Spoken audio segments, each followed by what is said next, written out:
नमस्कार, मैं CS राय। आप देख रहे law story with Rai sir. आज हम बात करने जा रहे हैं आर्य सभ्यता या वैदिक सभ्यता के धार्मिक और सामाजिक जीवन में के बारे में। तो सबसे पहले धार्मिक जीवन। आर्य चूंकि एक कबीलाई समाज था, तो यहाँ के जो देवता थे शुरुआत में वो प्राकृतिक शक्तियों के प्रतीक स्वरूप थे। यास्क ने अपने ग्रंथ निरुक्त में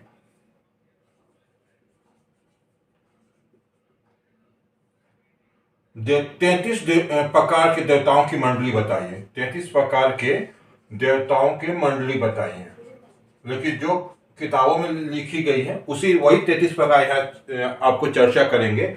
यहाँ 33 जो प्रकारों कोटि कहा गया है। अधिकांश विद्वान इन्हें प्रकार मानते हैं, लेकिन कुछ खास लोग इन्हें करोड़ मानते हैं। रियल में कोई करोड़ देवता 33 करोड़ देवता नहीं है। रियल में 33 प्रकार के देवताओं को वर्णन किया गया है, जो रिंग वैदिक सभ्यता में आपको देखने को मिल जाएगा। यह जो 33 प्रकार के देवता थे, ये थे आकाश, पृथ्वी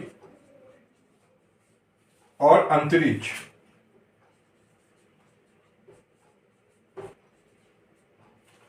एक 33 प्रकार क्या थे? आकाश, पृथ्वी, अंतरिक्ष। ये 33 प्रकार के देवी देवता इन्हीं से मिलके बने थे। तीन कोटि के थे और जो 33 प्रकार में विभक्त थे यही थे। और कौन कौन से देवता थे, किस किस में, ये भी आपको देखना होगा।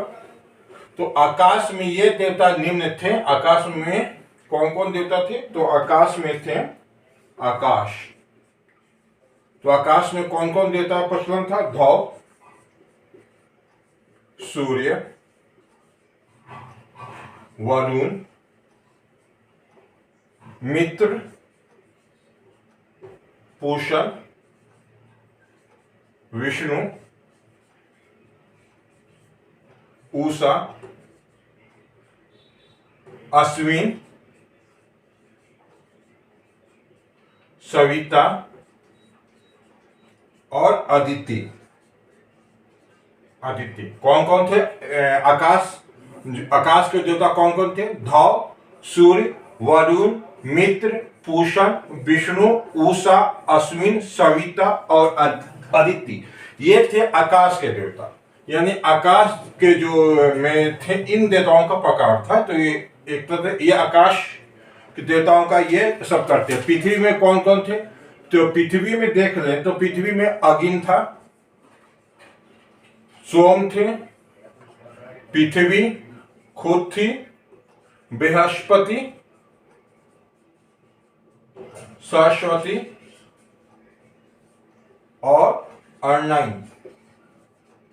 ये प्रमुख देवता थे पृथ्वी के। यानी तीन लोग होते थे, पृथ्वी लोग, ये सब देवता थे। पहले आप पढ़ चुके हैं कि आकाश में कौन कौन थे, पृथ्वी में कौन कौन थे। अब अंतरिक्ष आते हैं। ये एक मेन है। अंतरिक्ष में कौन कौन प्रकार के देवता थे? तो अंतरिक्ष में इंद्र, मरुत, रुद्र, वायु, पर्जन्य और आप। ये अंतरिक्ष लोक के देवता थे। तो जो 33 प्रकार के देवता हैं उन्हें तीन भागों में बांटा गया। आकाश, अंतरिक्ष और पृथ्वी में बांटा गया है। अब कौन कौन देवता उनमें प्रमुख रूप से थे? तो पहले इंद्र जो देवता था और आर्यों का सबसे प्रिय देवता माना जाता है। और इसके बारे में आर्यों इसके बारे में 250 बार उल्लेखित है वेद में। रिंग वेद में 250 वर्ड इसके लिए उल्लेखित है इंद्र के लिए। इंद्र कहा जाता था देवताओं और आर्यों का सेनापति था। और ये भी कहा जाता है कि सेनापति था, और साथ ही साथ ये आर्यों के दुश्मन के किलों पर आक्रमण कर उसे विध्वंस कर देता था, जिससे आर्यों की जीत सुनिश्चित होती थी। इंद्र को अन्य नामों से भी जाना जाता है। कुछ नाम है इंद्र के जो बहुत ही फेमस हैं, जैसे हैं एक राजा वित्तासुर हंता। क्या था? वित्तासुर हंता। वित्तासुर जो हंता थे वो एक राक्षस थे, असुर थे, जिनकी हत्या इंद्र ने किया था। और पूर्व, इसे पूर्वविंद्र भी कहते हैं, पूर्वविंद्र यानी किला जीतने वाला। और एक नाम माधवन था, माधवान भी इनको बहुत जगह जिक्र किया गया है। इंद्र का बाद जो दूसरा सबसे प्रिय देवता थे वो अगिन थे। अगिन क्यों थे? अगिन इसलिए थे कि मानव और देवताओं के बीच मध्यस्थ का रोल, भूमिका अदा करते थे। अगिन का वर्णन वेद में कितना बार लिया गया है? 200 सूक्त इनके लिए है। और इन्हें देवता और मानव के बीच का मध्यस्थ माना गया कि दोनों के बीच मध्यस्थता करते थे।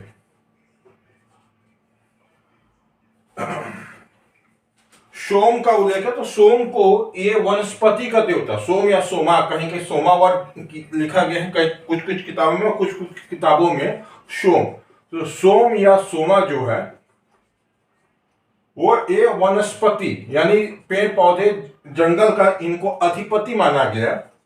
और इनका अधिक महत्व इसीलिए था कि ऋग्वेद के जो 9वें मंडल है इसमें सोम को समर्पित है। जो 9वां मंडल है, 9वें मंडल सोम को ही समर्पित कर दिया गया। तो सोच समझ सकते हैं कि ये सोम कितना ही इंपॉर्टेंट ऋग्वैदिक समाज में इसका महत्व था। दूसरा मरुत को माना गया है आंधी का देवता, मरुत को माना गया है। अश्विन जो है, अश्वन, ये चिकित्सक माने गए हैं। किसके? देवताओं के। आज भी जो पुराने आयुर्वेदिक संस्थान हैं या जो आयुर्वेदिक चिकित्सालय हैं, वहां जाएंगे तो अश्वनी का एक फोटो को आप हमेशा देखेंगे कि अश्वनी और अश्वनी पुत्र का हमेशा आपको फोटो मिला करेगा। तो इसलिए अश्वनी आज भी बहुत इंपॉर्टेंट है चिकित्सा के क्षेत्र में, उस समय भी बहुत इंपॉर्टेंट है। और कहा जाता था कि ये देवताओं के थे। धौ ये सबसे प्राचीन देवता माने जाते हैं। आर्यों के सबसे प्राचीन देवता माने जाते। इनकी तुलना पिता के तुल्य की गई थी, पिता के बराबर इनकी तुलना आर्य अपने करते थे। सूर्य को विश्व का रक्षक माना जाता था। सूर्य को क्या माना जाता था? सूर्य को विश्व का रक्षक माना जाता था। सूर्य को विश्व का रक्षक माना जाता था। क्या माना जाता था? विश्व का रक्षक सूर्य को माना जाता था। और ये अच्छे और बुरे कर्म, जो अच्छे और बुरे कर्म है उनका ये लेखा जोखा रखता था। हर व्यक्ति, कौन व्यक्ति सही है, कौन व्यक्ति खराब है, उसका लेखा जोखा कौन मानता था? सूर्य देखता था। मित्र के मतलब होता है उदित सूर्य। जब सूर्य उदित होता है तो उसे मित्र कहा जाता है। तो सूर्य उदित होते समय जो मुख है उसे मित्र की संख्या दी गई है। पूषण है, ये औषधियों का देवता है।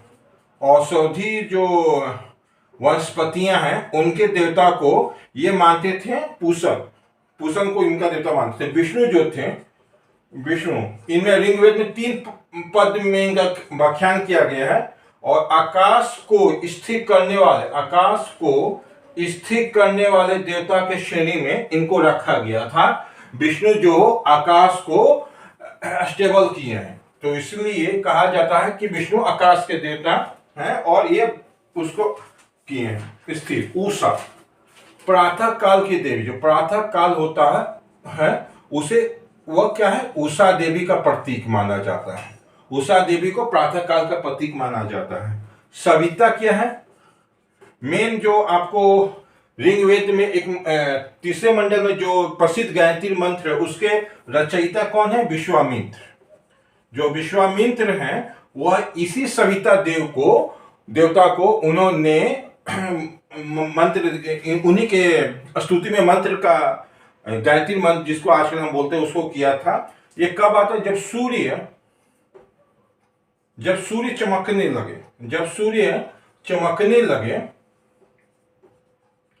उस समय को हम सविता कहते हैं। अदिति क्या है? जो अदिति है यह सौशक्तिमान और सार्वभौम प्रकृति, सार्वभौमिक शक्ति के प्रतीक है अदिति। आर्यों की सार्वभौमिक शक्ति के प्रतीक अदिति थी।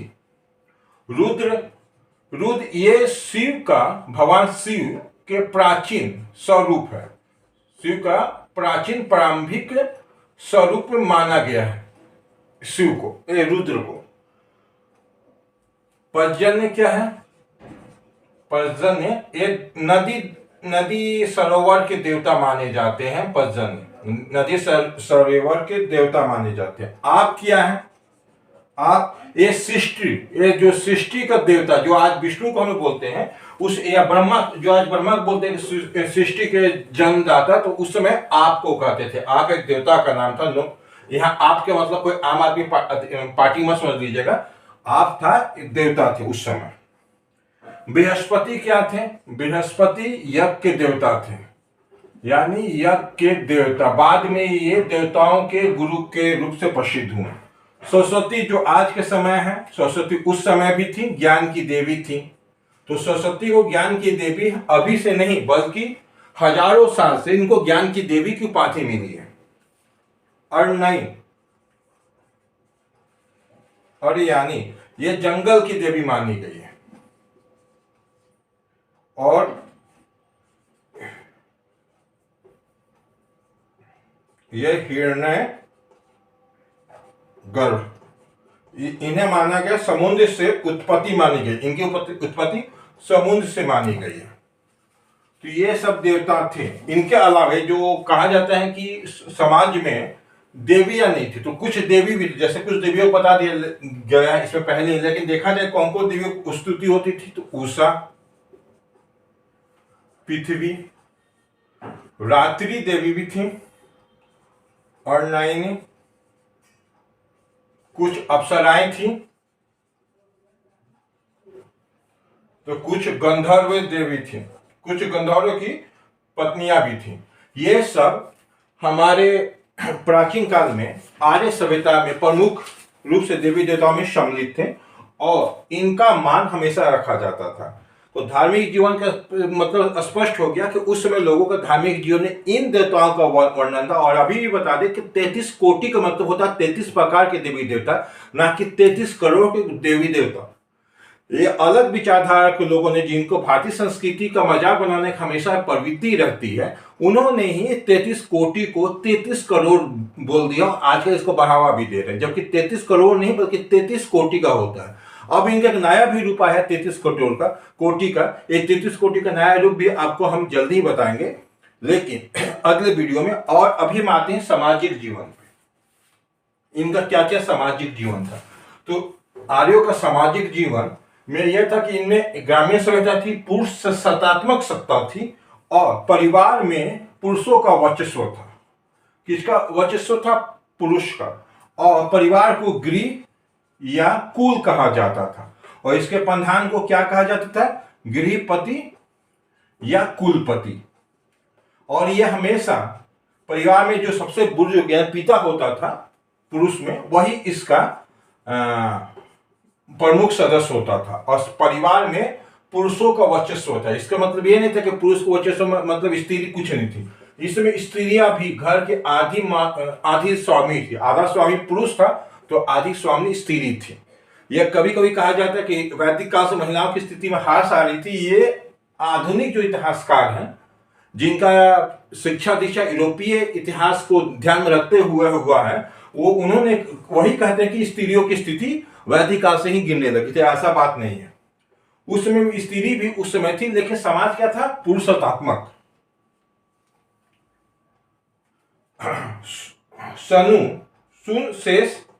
सुनशेष या रिजस्व अगर ग्रंथ पढ़ेंगे तो उसमें आपको मालूम हो जाएगा कि परिवार का मुखिया कौन होगा? तो परिवार का मुखिया पुरुष ही होगा, उसमें है। लेकिन इससे महिलाओं की स्थिति को खराब नहीं माना जा सकता है कि महिलाओं की स्थिति खराब थी। उस समय महिलाओं की स्थिति को खराब होने को इससे हम नहीं जोड़ सकते हैं। जो विवाह था, विवाह हमेशा से भारतीय सभ्यता संस्कृति में एक पवित्र कार्य माना गया है। हिंदू ऐसा रीति रिवाज है जिसमें तलाक का कोई कॉन्सेप्ट ही नहीं था पहले, और विवाह को हमेशा ही शुभ कार्य और 7 जन्मों का बंधन माना गया है। वर वधु को आर्य सम्मिलित रूप से अभ्र कहते थे। अभ्र कहते थे। विवाह दो प्रकार के थे, अनुलोम और प्रतिलोम। अनुलोम विवाह कौन था? जिसमें वर उच्च और महिला जो कन्या थी, कन्या निम्न कुल। और प्रतिलोम में कन्या उच्च और वर निम्न का। इसे मत समझ लिया कि निम्न मतलब दलित, ऐसा कुछ नहीं था। उच्च मतलब यह था कि उस समय का जो शक्तिशाली वर्ग था, बौद्धिक रूप से, ताकत के रूप से नहीं, बौद्धिक रूप से जो शक्तिशाली वर्ग था उसे उच्च कहा गया था, बाकी को निम्न कुल कहा गया। इसके बारे में यह था, कोई भी यहाँ कोई भी जाति का मतलब नहीं है। अब आती स्त्रियों की स्थिति क्या थी। तो स्त्रियों की स्थिति बहुत ही अच्छी थी। स्त्रियां यज्ञ में भाग लेती थी, सभा और समिति में और विदग्ध में जाके भाग लेती थी। उनका भी उपनयन संस्कार होता था। शिक्षा और शिक्षा में अस्त्र सब वो सीखती थी। जैसे अगर देखा जाए तो रामायण में राजा दशरथ का जो युद्ध हुआ था, देवताओं की तरफ से राजा दशरथ ने जो दानवों के खिलाफ युद्ध लड़ा था, उसमें जो केकई थी वह राजा दशरथ का सारथी बनी थी। तो उस समय सारथी बनना भी बहुत बड़ी कला की बात थी, क्योंकि सारथी ही यह डिफाइन करता था कि कहां से उसका जो वाहक है कहां से खड़ा हो, किस जगह से खड़ा हो कि जहां से वो दुश्मनों को भारी पड़े।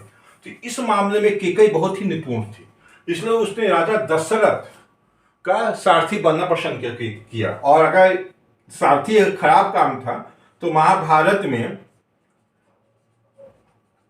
कृष्ण भी तो सारथी बने थे अर्जुन का, क्योंकि सारथी उस समय अपने आप में जो आदमी अनुभवी था, जिसको ज्ञान था युद्ध कौशल को जो अच्छी तरह समझता था, वही व्यक्ति सारथी बनता था। और सारथी को हमेशा राजा के जो 9 रत्न थे उनमें इनको हमेशा माना जाता था। इसलिए सभा विदत में होती थी। स्त्रियों को पुनः विवाह करने का अधिकार था। वे अपने पति के मरने पर नियोग पद्धति से अपने पुत्र उत्पन्न कर सकती थी। और बहुपति विवाह का भी प्रचलन था। बहुपति विवाह को अगर देखना तो महाभारत के द्रौपदी और 5 पांडवों का विवाह इसके लिए एक उदाहरण स्वरूप है। और उनका अधिकार भी था, वयस्क होने पर ही उनका विवाह होता था। ये नहीं कि बाद विवाह हो जाता था। जो 1212वीं सदी से स्टार्ट हुआ, जिसको हम लोग आज कुछ इतिहासकार इसको भारत के प्रारंभिक रूप से भी जोड़ देते हैं, जो कि ये बात निहायत गलत है। जो भारत में विवाह होता था वो हमेशा महिला और पुरुष दोनों का एक तरह से, जब दोनों बालिग हो जाते थे तब होता था। क्योंकि 5 साल के बाद लड़के या लड़कियां 20 साल तक जो जाकर आश्रम में शिक्षा ग्रहण करते, तो एक तो मान सकते हैं कि 25 साल के बाद ही शादी होता था। अब उसको अलग बात है कि आज अलग अलग चीज में, लेकिन जो कन्या हमेशा कुंवारी, आजीवन कुंवारी रहे, उन्हें अमाजू कहते थे। कुछ महिला विद्वान भी थी उस समय। कुछ महिला जैसे लोपामुद्रा हुआ, विश्ववरा हुई, अपाला घोषा, इन्होंने वेदों की भी रचना में सहयोग किया है। तो उस समय कुछ महिलाएं बहुत ही फेमस या प्रसिद्ध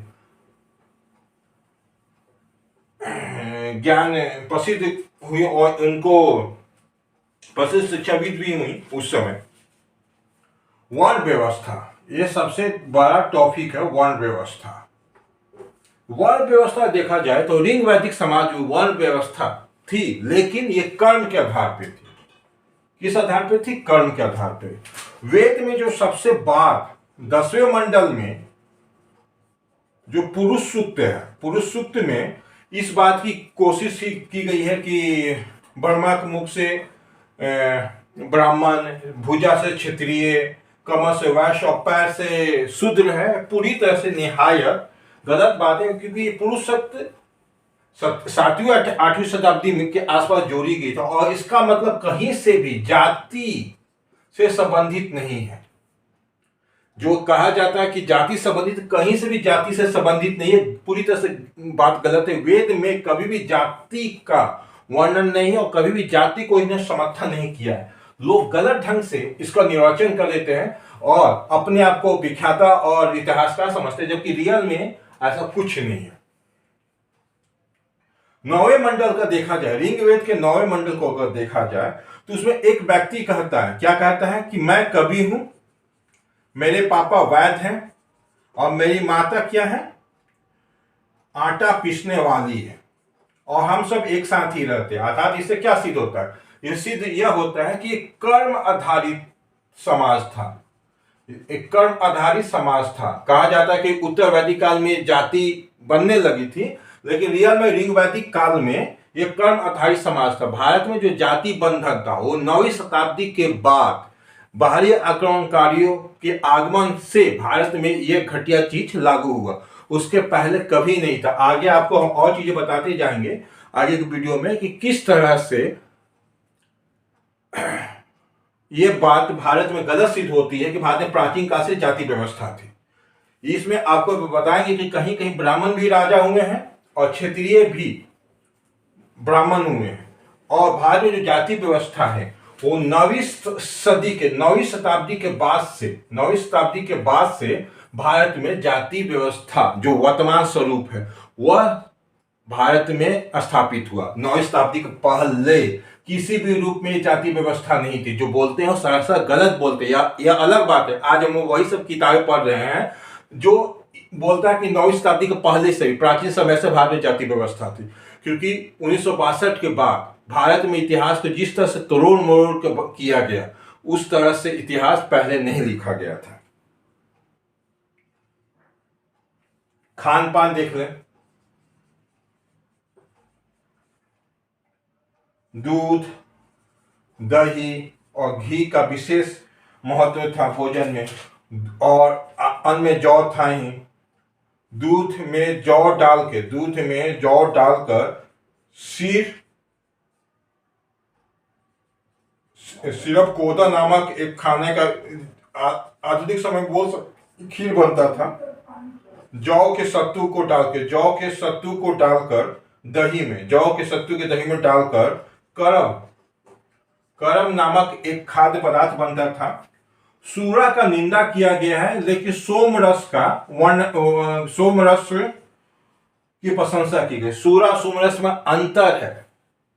जब हम उत्तर वैदिक काल पढ़ेंगे तो उसमें सूरा और सोमरस में अंतर आपको बताएंगे क्या अंतर है। वर्तमान समय में समझ लीजिए, सूरा आज का आधुनिक शराब है, जबकि सोमरस में कुछ चीज मिलाई जाती थी नशे के लिए, लेकिन ये नशा दिमाग को शांत करने के लिए होती थी, ना कि आपको बंदरों की तरह उछलने के लिए।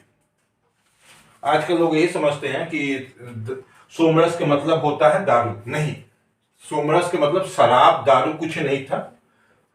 ये ऐसा एक प्रकार का अल्कोहल था जो लोगों को हल्की सी मस्ती देता था। इसमें जड़ी बूटियों का मिश्रण होता था। और जब उत्तर वैदिक काल में आपको सूरा और सोमरस में अंतर हम बताएंगे। वस्त्र पहनावा पे आ जाए। वस्त्र तो 3 प्रकार के वस्त्रों का प्रचलन था। पहला वस्त्र था नेवी। नेवी क्या था? औधो वस्त्र। यानी औधो वस्त्र मतलब हम समझ सकते हैं जैसे आज का धोती, फुल पैंट, वो हो गया। निचले हिस्से में पहनने वाले, उस समय धोती लोग पहनते थे। वास या कुर्ता के बराबर मान सकते हैं कि जैसे कुर्ता आज का होता है उस समय होता था, मध्य भाग में पहना जाता था। और अधिवास, ऊपर से ढकने वाले वस्त्र, वस्त्र हुआ, चादर हुआ, ये सब होता था। शॉल पहना जाता था। आभूषण में सोने का दिमाग था। कान और गर्दन के पास, कान की बाली, गर्दन में हार, ये सब पहले अधिक लोग शौक से पहनते थे। स्त्री पुरुष दोनों ही पहनते थे। इसमें कुछ गहनों के प्रकार आपको बता रहे हैं। रुकुम एक सोने का हार हुआ करता था, निशंक। ये भी आभूषण से संबंधित था, लोग पहनते थे। अब उनका मनोरंजन कैसा होता था, तो आर्य इस समय मनोरंजन के मामले में थोड़ा सा एडवांस हम मानते हैं हड़प्पा से। वैसे हड़प्पा के बारे में अभी हमें पूरी जानकारी नहीं मिली है, लेकिन हम मानते हैं कि हड़प्पा के लोग से थोड़ा सा मॉडर्न किस्म के थे आर्य मनोरंजन के मामले में। ये रथ और घोड़ा दौड़, इन्हें रथ दौड़ और घोड़दौड़ का भी से भी मन करते थे। संगीत, वाद्य यंत्र का प्रयोग करते थे, नाच गाना और संगीत का प्रयोग करते थे। इस तरह से अपना ये मनोरंजन करते थे। कुछ प्रमुख वाद्य यंत्र जो है वो थे वीणा, जो माँ सरस्वती लेती हैं, फिर दुदुम्भी, फिर ककरी। इस प्रकार के वाद्य यंत्र का इस्तेमाल ये अपने मनोरंजन के लिए करते थे। तो आज हम आर्यों की धार्मिक सामाजिक चीज पढ़े हैं, और कल हम पढ़ेंगे उत्तर वैदिक काल के राजनीतिक, सामाजिक, आर्थिक। और जब ये चैप्टर खत्म हो जाएगा तो उसके बाद एक विशेष रहेगा जिसमें हम वेदों, चारों वेद, ऋग्वेद, यजुर्वेद, सामवेद, अथर्ववेद, उसके बाद ब्राह्मण ग्रंथ, वेदांत, स्मृति, सब पे चर्चा करेंगे, जो आपको आगे भी विशेष रूप से आगे भी कुछ कालों में सहयोग करते हुए जाएंगे। तो आज आपका व्यवस्था खत्म हो गया। नेक्स्ट वीडियो आपका उत्तर वैदिक काल का रहेगा, तो आप देखिए, सब्सक्राइब कीजिए, लाइक कीजिए और दूसरों को भी शेयर कीजिए।